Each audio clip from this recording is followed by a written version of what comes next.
অবশেষে তিশার কারণে পাশের বাসার ভাবিকেও ফ্ল্যাট ছাড়তে হলো। পাশের বাসার ভাবি এখন ফ্ল্যাট ছেড়ে দিয়ে অন্য জায়গায় চলে যাচ্ছে।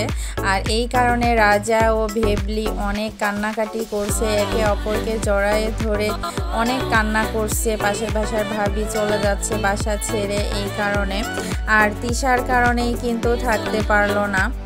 কদিন ধরে এরা কিন্তু খুব আনন্দ মাস্তি করেছে, এক জায়গায় গল্প গুজব, খাওয়া দাওয়া, ঘোরাফেরা সব কিছু একসাথে করেছে।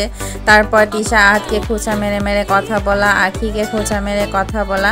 এখন অবশেষে বাসায় ছাড়তে হলো পাশের বাসার ভাবিকে, কারণ তিশা আহাত যেখানে আছে সেখানে আসলে পাশের বাসার ভাবি থাকতে পারবে না, কারণ এদের সব সময় কিন্তু খোঁজাখুঁজি এটা সেটা লেগেই থাকবে। আর সব কিছু মিলে আর কি, যাই হোক পাশের বাসার ভাবিকে বাসা অবশেষে ছাড়তেই হচ্ছে। পাপ কখনো বাপকেও ছাড়ে না, একথা আবারও প্রমাণ করছে।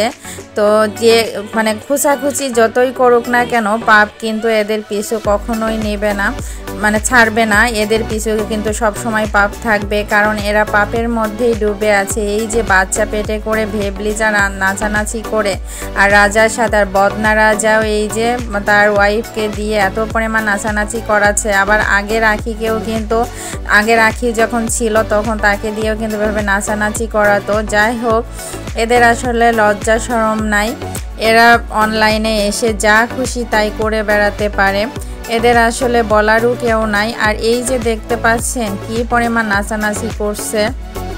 এরা কিন্তু তিশা আহাতকে নিয়ে যে পরিমাণ ট্রোল করে করে ভিডিও বানিয়েছে, যে পরিমাণ ট্রোল করেছে তিশা আহাতকে নিয়ে, তো এরা কিন্তু কখনোই ভালো থাকতে পারবে না। আবার আখিকে নিয়েও এরা যে পরিমাণ খুঁচাখুচি করেছে, যাই হোক এগুলা কিন্তু সবাই দেখেছে। পাশের বাসার ভাবিকে ছেড়ে এরা কিভাবে থাকবে, এক জায়গায় আনন্দ, খাওয়া দাওয়া, ঘোরাফেরা করলো। যাই হোক এদের আনন্দের কোনো শেষ নেই, এরা প্রতিদিনই সব সময়ই কিন্তু আনন্দ মাস্তিতে লেগে থাকে। ভিউয়ার্স, এ বিষয়ে যদি কোনো মতামত থাকে কমেন্টস করে